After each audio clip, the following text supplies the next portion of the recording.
Guess what, Lions? For as little as $5 a month, you can get access to exclusive bonus audio content and help this program grow by joining the Lions of Liberty Pride. To learn more, head over to lionsofliberty.com/support. Welcome to Electric Libertyland, here on the Lions of Liberty podcast, your weekly shot of culture, comedy, and liberty with your host, Brian McWilliams. Hello, everybody, and welcome to Electric Libertyland. You heard the lady. I am Brian McWilliams, back with you on this glorious Wednesday morning. Or, I don't know, maybe it's a terrible Wednesday morning. I don't know how your Tuesday night was. Mine was all right. I was drinking with the crew that's going to be joining me on today's show. I'll mention them in just a minute. But first, this is Electric Libertyland episode number 39, which means you can go to lionsofliberty.com/ELL39 for all of the show notes for today's program. So I'm going to be doing a little bit of my own intro, but I also want to bring in my guest from the Johnny Rocket Launchpad just a little bit later today. So I'll launch into my own little preamble here, and then I will bring them in. So what I wanted to get into is that I want to talk a little about Betsy DeVos? To who the fuck cares? But I want to talk a little bit about Betsy and her decision to rescind the Title IX Dear Colleague letter that stemmed from the Obama administration. Essentially, what this letter was it went out to college administrators, basically telling them that they don't need the same amount of evidence that, say, a traditional courtroom would have when looking at cases of rape, or alleged rape, I should say, or alleged sexual assault. It also required, it put all these institutions into requiring a higher level of consent, which is essentially ridiculous and impossible to come by in many cases, including letters of intent where you're supposed to stop. You know, it includes things like stopping and making sure you have to ask 6 times if somebody wants to have sex. It involves getting a signed letter sometimes saying that you consent to sex. It includes things like if anybody has had any alcohol, that they no longer can possibly consent to having sex. I mean, all sorts of really insane things that go against the basics of human nature, the way that college students interact, and the way that humans interact in general, the way that any of us interact, frankly, all came under attack in this Dear Colleague letter. So, Secretary of Education Betsy DeVos recently sent out a letter saying, hey, that letter does not apply anymore from the Obama administration. You now are forced to go back to the basic standards of evidence that you should have been using all along when it comes to adjudicating and looking at cases of alleged misconduct sexually on campus. And what had happened in a lot of these cases, and I won't say all of them, I mean, obviously, there are cases of sexual assault on campus. No one's going to disagree with that. While I might take a huge issue with the amount of sexual assaults they claim happen, and in basic the statistics that are thrown around in this quote unquote rape culture that people say is on college campuses, those I have massive issues with, and I think they're mostly horseshit. But without a doubt, there are sexual assaults that happen on campus. That is a fact. However, what was happening was that the people that were intended to protect with this Dear Colleague letter, because it was intended to go after and make it so that people that were sexually assaulting others would be more easily culpable for their actions, and that people that were accusing those would feel more encouraged to step forward and actually say something or do something about what had happened. What ended up happening in many cases was that you have a school administrator that became the judge and jury de facto, and also the appeals process for cases of alleged rape. And there were multiple students that basically had circumstances wherein the people that they were basically thrown out or suspended from school for came out steadfastly saying, no, this was not a case of sexual assault. I completely consented to this. I don't know where you're getting this from. This is untrue. That happened with a student athlete and somebody that actually worked for the school in the athletic department, wherein a colleague had reported that she thought there was alleged sexual abuse going on between the two of them. The college then looked at the case, kicked out the student athlete, reprimanded the athletic department trainer or whatever she was, despite the fact that these are both consenting adults, and the trainer said, no, he was my boyfriend, this is a perfectly consensual relationship. They still kicked him out because they have that ability. Because there's no higher power that you can appeal to within these private institutions because of the power of this Dear Colleague letter under Title IX. Now, that's just one instance. There was another instance where a boy had been accused of assault and had text messages to prove that this was not the case after the fact, which are all explained away in different ways, shapes, and forms. There's a whole paper that has been thoroughly debunked, actually. It doesn't have any scientific weight or sociological weight, saying that people that when they have a sexual trauma, they tend to not talk about it and they tend to act like everything's normal with the people that they had it. And only later do they realize that this was a sexual assault and they should report it, which, of course, conveniently buys into the fact that sometimes people just want to get revenge on somebody for breaking up with them. Again, not in all circumstances, but in many cases. And Reason actually had an article talking about that exact instance and the breakdown of these papers, which was from one specific person that studied behavioral psychology and that had been putting out these kind of garbage science papers for years, but which conveniently play into the narrative that people that are trying to push for this rape culture and all of these Title IX reforms are pushing for. So I'm over the moon that Betsy DeVos has rescinded this dear colleague letter. And frankly, I'm shocked that there can be a system in place which basically takes away all of the basic protections that someone should have if someone else is accusing them of a crime. I mean, this is something where, yes, you're a private institution, but shouldn't this be, I mean, if you're accused of raping somebody, that's a crime, and a very serious crime. That should play out with the police department. That should play out within the court system. That should not be something that should be playing out within a school system and have that school system be the sole decider of whether or not your future is completely destroyed. Because let's be perfectly honest, just like with being a pedophile or branded a pedophile and going on that registry, your future is effectively ruined. If you are kicked out of your college for allegedly raping someone or sexually assaulting somebody, no one's going to hire you. No other college is going to accept you. If you're a student athlete, good luck getting a scholarship anywhere or playing ever again anywhere else.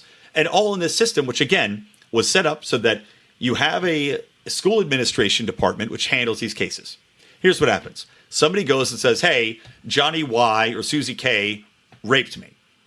They say, okay, well, why do you think that? And they give their side of the story. In many cases, the other side of the story was never heard. And this is a repeated circumstance. I mean, it repeats itself over and over again, where we see the other side of the story is never heard, it's never told, they don't give a shit. They just believe the accuser. So that's one circumstance. Then they are the judge. They look at the quote-unquote evidence they've collected and they make a decision. If you don't like that decision, you can appeal, but the appeal goes back to the exact same people that already made the same decision to begin with. So good luck with that. To have a system in place like that, which is so obviously biased and slanted towards the accuser, is completely unjust and completely unfair. And to have the power as a president to write a letter basically telling people that they can ignore all of the rights you're supposed to be guaranteed under the Constitution, such as a fair trial, by going around it and inventing these private kangaroo courts that institutions, colleges, universities have instituted under this Title IX horseshit, is insultingly absurd. We talk about how the presidency has way too much power to begin with, not only militarily, but with all these executive actions and executive orders. This is another type of executive order, conveniently labeled as an innocent Dear Colleague letter. So thank God it's been rescinded. Now we can start to get logic and reason back, at least in one aspect of the university system. If we can't get it in regards to social justice, to freedom of speech, to the discussion and open forum for ideas on these campuses, at least now students that are accused of sexual assault or rape will get a fair shake. Okay, now let's take a quick word from our sponsor and we'll be right back. Hey guys, this is Roger Paxton, and if you're fed up with the government running every single aspect of your life, but you're not listening to the Lava Flow podcast yet, then what's wrong with you? Check us out at thelavaflow.com, or just go back to sucking up to the government. The Lava Flow podcast, striking the root every single episode. This is Chris Spangle, and I am the host of We Are Libertarians, which you can find in iTunes, Google Play, or at wearelibertarians.com. We are a podcast that brings you all of the irreverence that modern politics deserves by examining current events from a libertarian perspective. So please, check us out at wearelibertarians.com. Hey everyone, the Johnny Rocket Launchpad is Liberty. Each week we strive to bring you the best guests in talk radio. The Johnny Rocket Launchpad delivers weekly interviews of noteworthy politicians, experts, and activists. The Johnny Rocket Launchpad is bringing the party to the Libertarian Party and launching ideas in your direction. Check us out at johnnyrocketlaunchpad.com. You can hear me, Kurt Nelson, and the beautiful Heather Nixon talk about the ideas of liberty, rock and roll.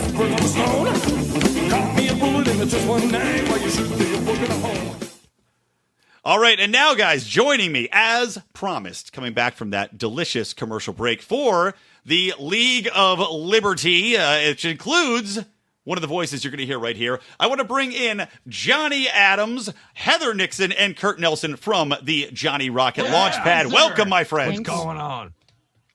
Do we have like some superhero music playing? What isn't going?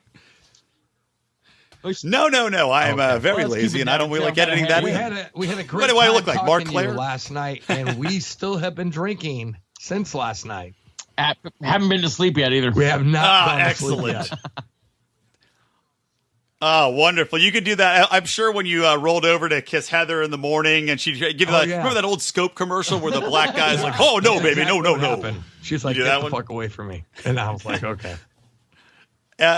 Hey, side note, that guy was my theater Really? teacher for Wow, my sophomore nice. year at Penn State. You're like, are you the Yes. scope guy? He Are was- you the scope guy?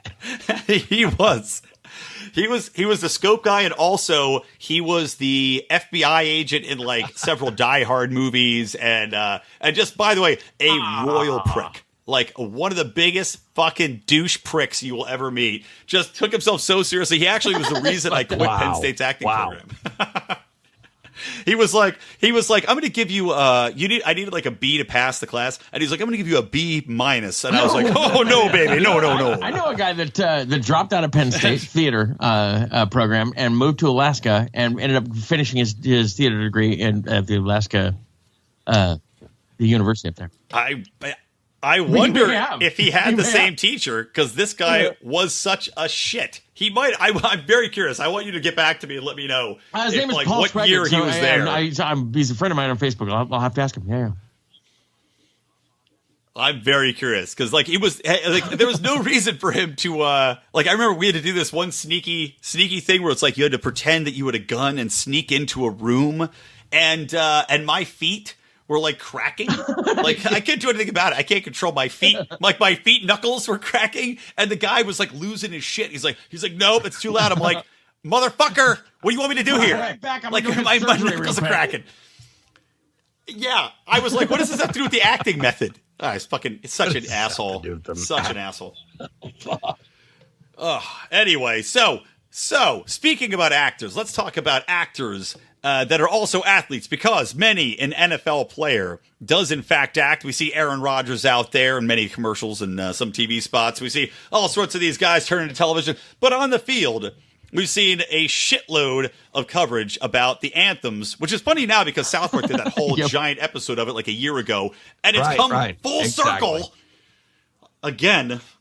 Maddening. So Donald Trump had tweeted out basically that anybody that sat, any of these NFL players that refused to stand during the anthem, that they were, a bad American, I'm paraphrasing here, but a bad American, and that they should be summarily fired by the organization. And then you had the NASCAR guys saying that they would fire any of their employees that didn't stand for the national anthem. So I want to know, what are your opinions of this national anthem protest? Do you consider it a free speech issue? Do you consider it a civil rights issue?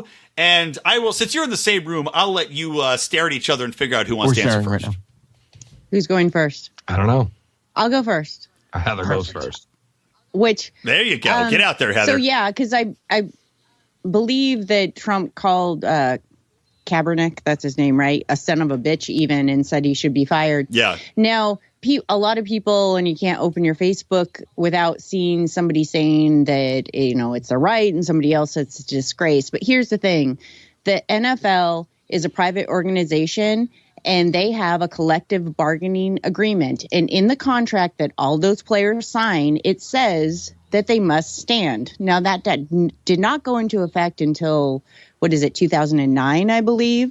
But because they signed that contract, they are obligated to stand. So if they choose in protest to kneel to make a point, then they might lose their job, and that is their choice. But people don't know what they're talking about because it isn't a free speech because they signed that contract. Okay, so I'm going to Heather, 100% agree with you. This is not a free speech thing just because of the fact that, yeah, they have the right to protest the national anthem, whatever, but they also have to deal with the consequences. So if people are pissed off at those players or those teams who are doing that and they don't want to see them anymore or have lose fans because of that, well, guess what? It's going to hurt the team's owners' pocketbooks. This is a private organization. This is not some sort of military organization that you can get court-martialed. This isn't a situation where if you don't do it, you get fired. And if these assholes want to continue, and I'm not saying that they're doing it because they are necessarily assholes. I'm saying they're assholes because they are not abiding by their contract. That's why I'm saying they're assholes. They could be totally against the national anthem, and I have problems with nationalism and to a certain degree. However, they're assholes because they signed that agreement, and so they should be held to that contract. And if they are not doing it, I would fire every one of those motherfuckers who didn't. That's me. Here's the big one for me, and I've thought about this long and hard. I don't care. I don't give a fuck. Stand during the anthem, don't stand during the anthem. I don't think you're a son of a bitch, as Trump just said. I'm reading Trump's tweet right now. It says the NFL has all sorts of rules and regulations. The only way out for them is to set a rule that you can't kneel during the national anthem. They did. It's in the contract. And the only way out from what? They're like the largest grossing entity on the planet. But if you have a player, they have more money than Donald Trump. But guess what? But if you have a business, right, and you have a person at work who is like, hey man, you got to mop the floor. I ain't mopping the floor. You're fired. Yeah. All right. That's simple as that. Right. I'm not making it up. This isn't a free speech. You have the right to say I ain't mopping the floor. Sure.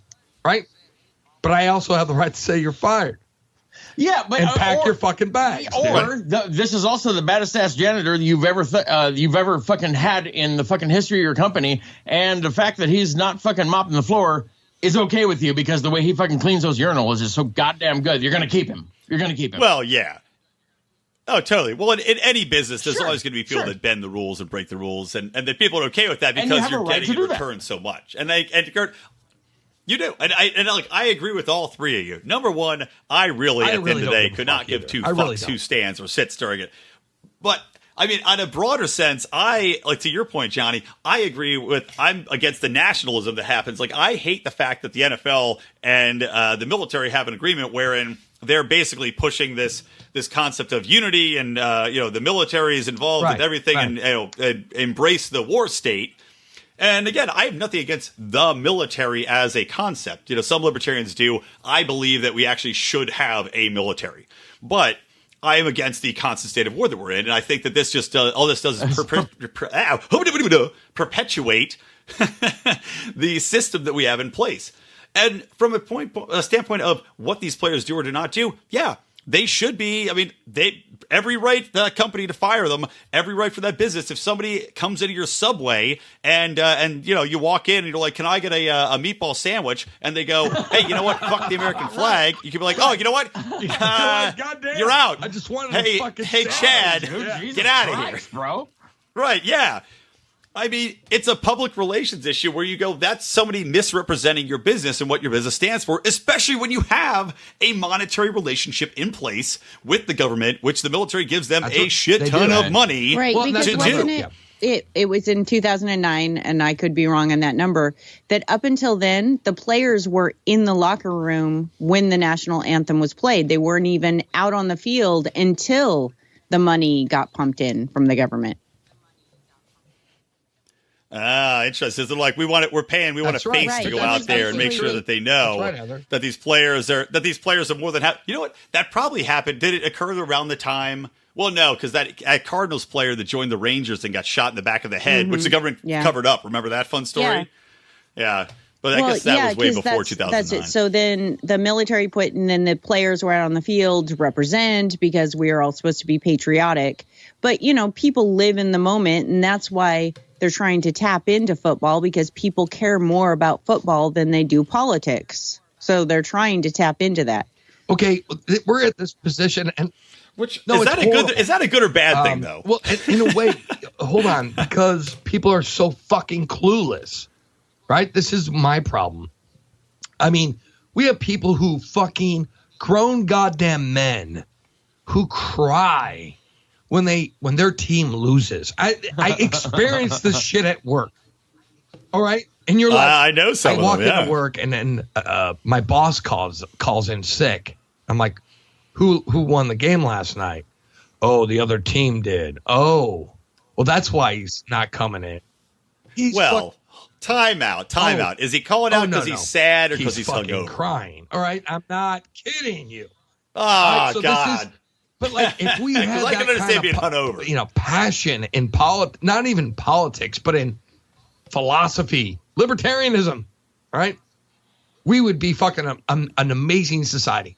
We would. We'd be fucking an amazing society. We'd be a fucking. Wow, that sounds. And God, possibly free market technology. That's why I keep trying to find an unknown Amazon women's colony somewhere in the Congo, and I keep failing. I want to find that society. I want to fuck the shit out of it. Seriously, though, it would be an amazing society if we had libertarian ideas. And if we had that passion in philosophy, instead of some fucking guys throwing a fucking football across a goddamn field that no one gives a fuck about. Oh, well, don't say that. There are a lot of people who give a fuck about it. Well, I don't give a shit. Oh, I'm a diehard Eagles fan. You're not a Seahawks fan up there. You're a liar. You're a liar. I could give a fucking flying fuck. Ask Kurt. Do I care? Flying fuck. Wasn't he wasn't bandwagoning when they won the Super Bowl? I will say, if you go back to the lost episode that maybe someone will pay good money for, one of the reason it got banned was because he was talking bad. See, up here we have the 12s. The Seahawks fans are the 12th man. I just don't give a fuck. And he was talking about the big fat chick that couldn't get 12 men to fuck her. And going on and on and on about it. On about it. Oh, yeah. Yeah. But seriously, who gives a fuck? But who was watching the Super Bowl that year? We did who cheered? I didn't cheer. Yes, you did, liar. You're a liar. He sat there with his arms crossed. Yeah, I cheered for the opposite team. You're a liar. I didn't cheer for the goddamn Seahawks. Oh, my God. Fuck them.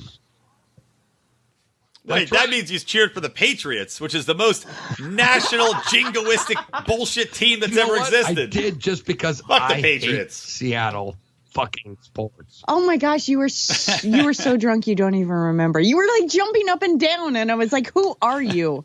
I don't know. That wasn't me. What are you trying to do? Alcohol can do strange and wonderful things to people. Heather, we need a libertarian broadcaster. I would never even fucking. I believe what has been touted as the voice of reason. No, in Heather. She said, "That's right." Wait till you read my memoir. It will be out in the next year. I can't wait. I'm excited for it. But I mean, okay. So getting back to this, then. So overall, then How much longer do you think this is going to go on? Is it going to be an all-season thing, or is it going to fade out after this? Because a lot of these teams did like Arms and Unity and all this shit to we're like in reaction to President Trump, which again it also annoys me that President Trump's even taking time to talk about it, and that's what's occupying our mindset, not this $80 billion addition to military budgets, not the fact that we are threatening and saber rattling with North fucking Korea has said that we declared war on them. That might be a little more important. Yeah, via Twitter. via Twitter. By the way, okay, so this is a good topic to talk about for a little bit. Can we? I love this fact. So Rand Paul had stumped in the Senate to try to rein in the war powers. The authorization for the use of military force was up for renewal. Rand Paul actually forced a vote, which all these pussy motherfucking senators who have been saying that Trump's the devil and all this stuff about him, they still voted to keep it so that the president does not need an authorization from Congress or the Senate to declare war in any way, shape, or form. Or just Congress, I'd say, not the Senate. But, he doesn't need the authorization from Congress to declare war. And in the meantime, they voted not to rescind it. And President Trump has apparently declared war on North Korea via tweet in North Korea. This is comedy. This is really true. Yeah, what's funny is you're being serious right now. That's the funny part. Ridiculous. It's crazy. It's so crazy. What was your medium of delivery? Twitter. I mean, come on. I twatted that tweet. It was a secure connection, though. Don't worry about it. It was. All right, yeah. This is like the direct conduit we have to North Korea. And I love that North Korea's defense minister was like, this is a declaration of war. It's like, Brian, what, flame war? Well, I wasn't there. I didn't live in North Korea, but I was in South Korea, right? Like a block away, literally. And seriously, dude. The only people who have internet are the higher ups. So probably, maybe so. Oh, yeah. And I'm surprised they even have internet there. I mean, they're...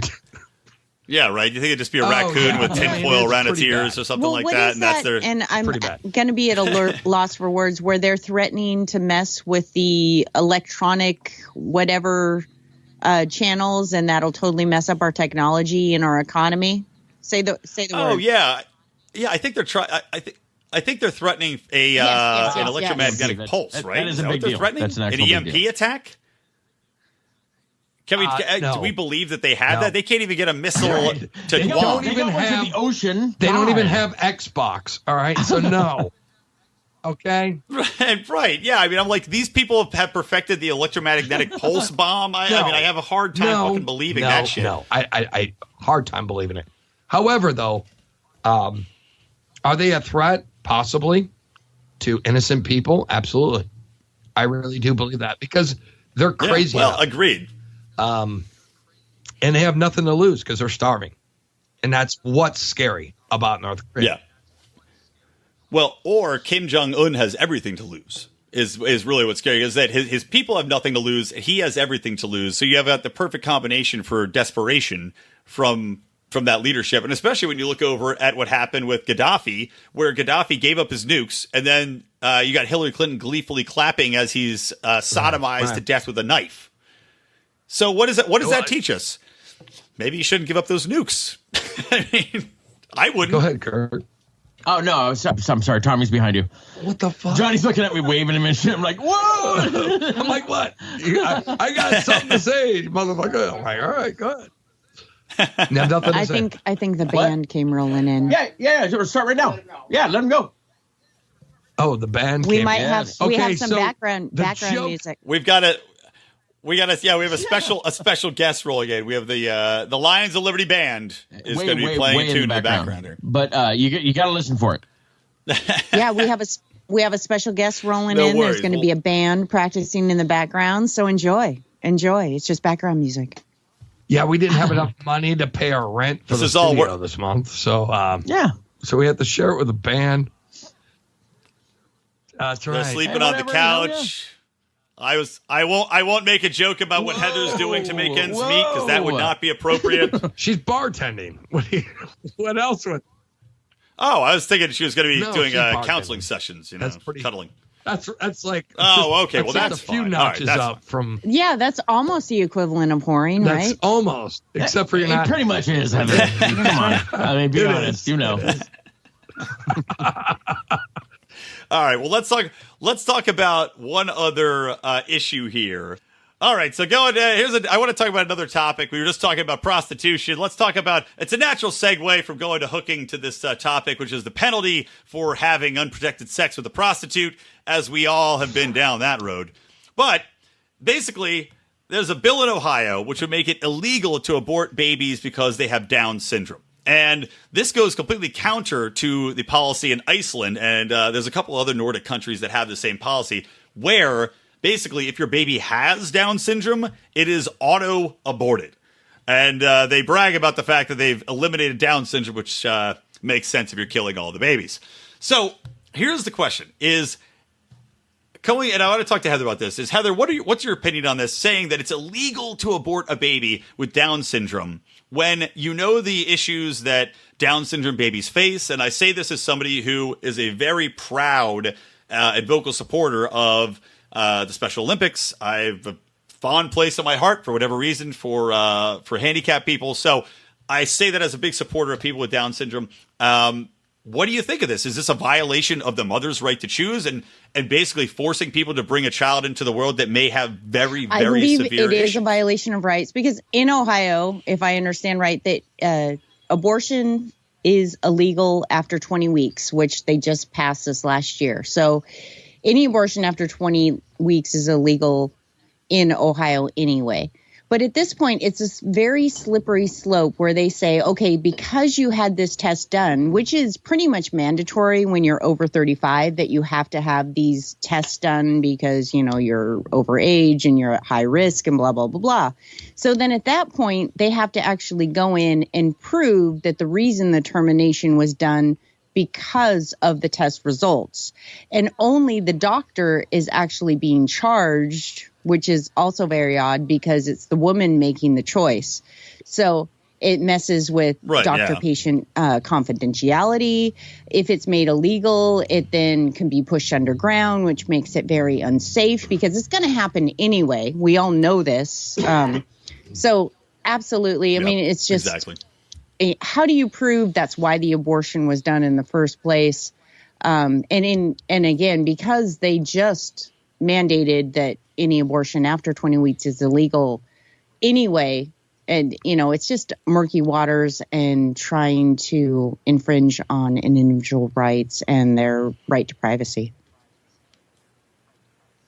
Yeah, I mean, and it's something, too, where people like to say that, okay, well, it's illegal to abort this baby, but it's like people don't realize the amount of consequence that can have for not only the child, but also the parents of the child. I mean, it is exceptionally expensive to raise a special needs child. And maybe people will go, well, that's why we need Obamacare. And then I stab them in the throat. But I mean, it's exceptionally expensive. And like, look how, I mean, pregnancies can ruin a person's life if they're not expecting it. Just if it's a perfectly healthy baby, you might not be able to handle it. And to say that you have to have this baby, and also who's going to go out of their way? Like, there are people that go and adopt Down syndrome babies. I know I read stories about them, but who is going to go out of their way to say, okay, well, I'm going to adopt this baby or take care of it? You're basically assuring that people are going to go black market, which you're dead on there. Without a doubt, there's going to be alleyway abortions all the time with this kind of stuff, this legislation. But also, you're going to make more people that are basically guaranteed to be wards of the state in one way or the other. And like I said, I am an advocate for people that have mental handicaps. I'm an advocate for special needs people. I hope they're happy as fuck. But I don't think you can mandate that you're basically creating more wards of the state. With you. I mean, what do you, Johnny? I'm with you Johnny on this, Kurt, man, what do you think? and 100%. It's a tough issue, but I do believe it's part of, and again, I joke about the Mises Institute. I love those people. They're like my heroes over there. But one of the things I kind of am against is that they believe that life begins at conception. A lot of them, including my hero Tom Woods, I don't agree. I kind of agree that it is the woman's body. She owns that child when it's in her, and she should have the right to make those decisions. I don't think the state should have anything to do with that. And it's important for us to maybe really think about that. I mean, what's morally right? Is it morally right to have an abortion? Maybe not. You know, we all know deep down it's wrong, you know. But is it the state's business to get involved? Not at all. I don't think so at all. And them telling you whether or not it's a Down syndrome child or not, that should be up to the mother. Yeah, exactly. Well, and also, you know, we talk about private charity. If people really want to help with less mothers getting abortions if the child has Down syndrome, you know what? start a charity or give to a charity that aids mothers that happen to have children with Down syndrome, aid to charities that work with Down syndrome children and provide education or provide housing support or work support. I mean, this is, again, ways in which people can actually help rather than forcing legislation through like this. Why don't you look to help in other ways that might make it easier for a mother to make her own decision on the topic? Yeah, absolutely. Yeah. All right, guys. Well, you know what? I think because I'm all this is sad a good now. place to end, Thanks. right? I know it's a downer. You know what? Think about how happy kids are running around in the Special Olympics. You know, I like to think about. I swear to God, I was driving down for a while. I would see this a dude, definitely had Down syndrome, probably about 30 years old, and he would be on his way to work. He'd be standing at the bus stop, and I drive to work, and I would literally look out my window. And every day I'd be like, that motherfucker has accomplished more with his life than I probably will ever accomplish. And seriously, not ironically even, just, I mean, shit. For him to achieve that, to go to work, have his life, have his job, I probably will never, ever meet the equivalent of that. Ever. So, Indeed. I mean, Totally. Impressive. Yep. Right on. All right. Well, guys, thank you all so much. Again, I want to thank Johnny Rocket Adams. I want to thank Kurt Nelson and the beautiful Heather Nixon, the voice of reason for the Johnny Rocket Launchpad. Guys, thank Brian, you you so the shit, much man. for You the joining me shit. on this Thank you election. for having You're us. my brother from another mother. Oh, stop. It was Hey, a by the way, pleasure. Oh, you stop. gotta hear All right, where the can episode with you last night? I was going to say, Johnny where can my Rocket audience find Launchpad.com. you? Episode, I don't remember. You're supposed to just stop there and get him back. Johnny Rocket Launchpad.com. That's it. Chirp, chirp. Just know it's the only one in the past 2 months. You were going to bring it up like that? You didn't even Come talk on, about man. the revival. Yeah. It's a different subject. I did. I take full credit for bringing because I just literally talked about you guys on my last show, going into our little League of Liberty commercial break that everybody heard earlier. And I talked about how I did speak to you and that you were going to come back. So I welcome them back. I did poke the corpse of Johnny Rocket and got him back on the air. Well done. I'm proud of that fact. So, yes, welcome back, guys. Good to have you back spreading the ideas of liberty. And for my audience, again, you can find all the show notes, lionsofliberty.com/ELL39. Follow me at Brian McWilliams. Follow Lions of Liberty at Lions of Liberty. Give us an iTunes review, all of that good stuff. So, from me, Brian McWilliams, from the Johnny Rocket Launchpad, and from Electric Libertyland, always stay plugged in to Liberty.